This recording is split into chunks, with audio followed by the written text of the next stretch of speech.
Breaking news. Kodumuru YCP మాజీ MLA Sudhakar పై లైంగిక ఆరోపణలు వస్తున్నాయి. సుధాకర్ను లైంగిక ఆరోపణల నేపథ్యంలో పోలీసులు అదుపులోకి తీసుకున్నారు. సుధాకర్ను రహస్య ప్రాంతానికి తరలించారు పోలీసులు. మైనర్ బాలికపై లైంగిక వేధింపులకు పాల్పడ్డట్టు సుధాకర్ పై ఎన్నికల సమయంలోనే ఆరోపణలు వచ్చాయి. బాలికపై లైంగిక వేధింపుల వీడియో ఒకటి వైరల్ అయింది. దీంతో సుధాకర్ పై కేసు నమోదు చేసినట్టుగా ప్రచారం జరుగుతోంది.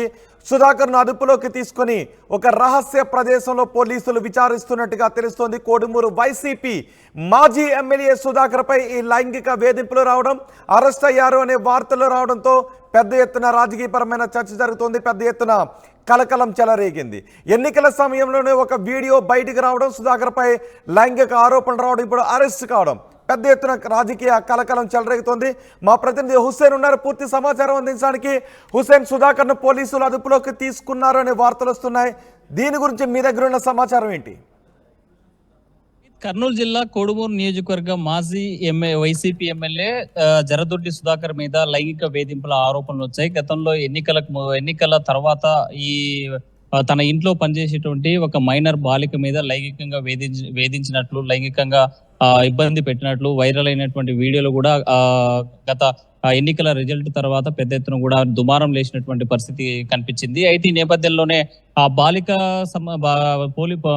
సంబంధించిన దీనిపైన కేసు నమోదు చేసుకున్న పోలీసులు ఈ రోజు ఫోక్సో చట్టం కింద కేసు నమోదు చేసి దర్యాప్తు చేసినట్లు ప్రధానంగా తెలిసింది. అయితే అధికారికంగా పోలీసులు ఎక్కడ కూడా మాజీ ఎమ్మెల్యేను సుధాకర్ను అదుపులోకి తీసుకున్నట్టు మాత్రం సమాచారం ఎక్కడ ఇంకా అధికారికంగా ధృవీకరించాల్సి ఉంది. అయితే ఇంట్లో ఉన్నటువంటి సుధాకర్ను పోలీసులంతా వెళ్ళి ఒకసారిగా ఇంట్లో ఉన్నటువంటి సుధాకర్ను అదుపులోకి తీసుకొని మొదటిగా కర్నూలు 2 టౌన్ పోలీస్ స్టేషన్ కు తీసుకొచ్చారు. అక్కడ నుంచి రహస్య ప్రదేశానికి తీసుకెళ్లి విచారిస్తున్నట్టు ప్రధానంగా తెలిసింది. అయితే ఓరుకల్ పోలీస్ స్టేషన్ లో తనను అక్కడ రహస్యంగా విచారిస్తున్నట్టు ప్రధానంగా తెలుస్తుంది. మనం విజువల్స్ లో కూడా చూస్తున్నాం. ప్రధానంగా రెండు ప్రాంతాల్లో ఇటు 2 టౌన్ పోలీస్ స్టేషన్, అదే విధంగా ఓరుకల్ పోలీస్ స్టేషన్ లో విచారిస్తున్నట్టు తెలుస్తుంది.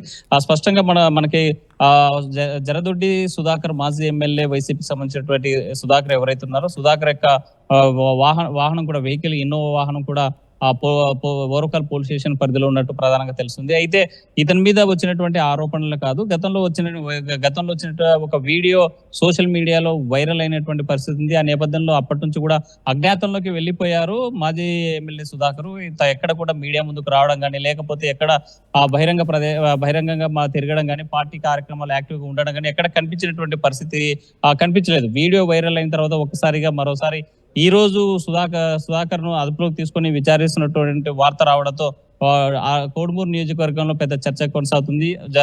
సుధాకర్ ని అరెస్ట్ చేశారా, లేకపోతే ఎక్కడికైనా తీసుకెళ్లారా, లేకపోతే ఎవరైనా పోలీసుల పేరుతో ఎవరైనా కిడ్నాప్ చేశారా అనేటువంటి అనుమానాలు కూడా వ్యక్తమవుతున్న నేపథ్యంలో పోలీసులు బయట అధికారికంగా ధృవీకరించాల్సినటువంటి అవసరం ఉంది. అయితే ప్రాథమికంగా మనకి విశ్వసనీయ సమాచారం ప్రకారం తెలుసున్నటువంటి అతని మీద ఫోక్సో చట్టం కింద కేసు నమోదు చేశారు. లైంగికంగా మైనర్ బాలికను వేధించారు. ఇంట్లో పనిచేస్తున్నటువంటి తన యొక్క కామవాంఛ తీర్చాలని బలవంతంగా బలాత్కారం చేయబోయారనేటువంటి విజువల్స్ వీడియోస్ కూడా వైరల్ అయ్యాయి. అయితే అందులో స్పష్టంగా సుధాకర లేకపోతే ఇంకా వేరే వాళ్ళు ఎవరైనా ఉన్నారనేటువంటిది కొద్దిగా బ్లర్ అవుతూ కనిపించినటువంటి విజువల్స్ గతంలో వైరల్ అయినటువంటి పరిస్థితి ఉంది. కాబట్టి కన్ఫర్మ్ గా సుధాకర లేకపోతే ఇంకెవరైనా ఉన్నారనేటువంటి కోణంలో కూడా అతని మీద వచ్చినటువంటి ఆరోపణలు వచ్చినటువంటి నేపథ్యంలో పోలీసులు కేసు నమోదు చేసుకుని దర్యాప్తు చేసినట్టు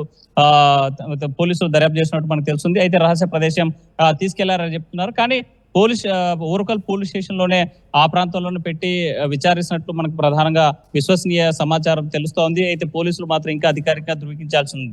ఒకవేళ పోలీసులు అధికారికంగా ధృవీకరించినట్లయితే తప్పనిసరిగా ప్రాథమికంగా తన యొక్క ఆరోగ్య విషయం మీద ఫిట్నెస్ సర్టిఫికేట్ తీసుకోవాలి. కాబట్టి అంటే మనం జడ్జి ముందు హాజరుపరచాలి, తనకు రిమాండ్ తరలించాలి, కేసు నమోదు చేసుకొని ముందు పెట్టాల్సిన న్యాయమూర్తి ముందు హాజరుపరచాల్సి ఉంది. కాబట్టి దాని ఫార్మాలిటీ ప్రకారము కర్నూలు ఉన్నటువంటి జనరల్ హాస్పిటల్ వద్ద వైద్య పరీక్షలు చేసిన తర్వాతే జడ్జి ముందు హాజరుపరచాలి. అయితే డాక్టర్ ను కూడా తన రహస్య ప్రదేశాలు ఎక్కడైతే విచారిస్తున్నారో ఆ ప్రాంతానికి తీసుకెళ్లారు పోలీసులు. తనకి పూర్తి స్థాయిలో ఆరోగ్య పరిస్థితి ఎలా ఉంది అనేటువంటి అంశం మీద కూడా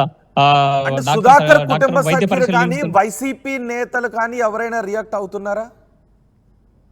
ఇప్పటి వరకు వైసీపీకి సంబంధించినటువంటి నేతలు కానీ కుటుంబ సభ్యులు ఎవరు రియాక్ట్ అయ్యేటువంటి పరిస్థితి లేదు. కానీ అదుపులోకి తీసుకున్నట్టు మాత్రం సుధాకర్ సంబంధించినటువంటి కుటుంబ సభ్యులు బంధువర్గం చెప్తా ఉన్నారు. పోలీసులే అదుపులోకి తీసుకున్నారు, పోక్సో చట్టం కింద కేసు నమోదు చేశారని చెప్పేటువంటి ఆ పరిస్థితి ఉంది. కానీ అయితే ఎవరు కూడా మీడియా ముఖంగా వచ్చి ముందుకొచ్చి మాట్లాడేటువంటి పరిస్థితులు లేరు. అసలు ఏం జరుగుతుందో అనేటువంటి కన్ఫ్యూజన్ కూడా ఆ సుధాకర్ సంబంధించినటువంటి బంధువర్గం ఆ యొక్క ఈ కుటుంబ సభ్యులు ఉన్నట్టు మనకు తెలుస్తోంది. అయితే పోలీసులు అధికారికంగా మరి కాసేపట్లో ధృవీకరించేటువంటి అవకాశాలు కనిపిస్తున్నాయి. ఆ వైద్య పరీక్షలు నిర్వహించిన తర్వాత కోర్టు ముందు న్యాయమూర్తి ముందు హాజరుపరిచేటువంటి అవకాశాలు స్పష్టంగా కనిపిస్తున్నాయి. అయితే పోక్సో చట్టం కింద అదుపులోకి తీసుకున్నట్టు మనకు తెలుస్తుంది. పోలీసులు మాత్రం అధికారికంగా ధృవీకరించాల్సి ఉంది. రామ్దాస్, రోహిత్. రైడ్ హుసేన్, కోడుమూరు వైసీపీ మాజీ ఎమ్మెల్యే సుధాకర్పై లైంగిక ఆరోపణలు వచ్చాయి. సుధాకర్ను ఈ లైంగిక ఆరోపణలతో పోలీసులు అదుపులోకి తీసుకున్నట్టుగా తెలుస్తోంది. సుధాకర్ను రహస్య ప్రాంతానికి పోలీసులు తరలించి విచారిస్తున్నట్టుగా వార్తలు వస్తున్నాయి. మైనర్ బాలికపై లైంగిక వేధింపులకు పాల్పడినట్టుగా సుధాకర్పై ఎన్నికల సమయంలోనే ఆరోపణలు వచ్చాయి. బాలికపై లైంగిక వేధింపుల వీడియో ఒకటి వైరల్ అయింది. దీంతో సుధాకర్పై పోలీసులు కేసు నమోదు చేశారు. పోక్సో చట్టం కింద కేసు నమోదు చేసి సుధాకర్ను రహస్య ప్రాంతానికి తరలించి విచారణ జరుపుతున్నట్టుగా సమాచారం.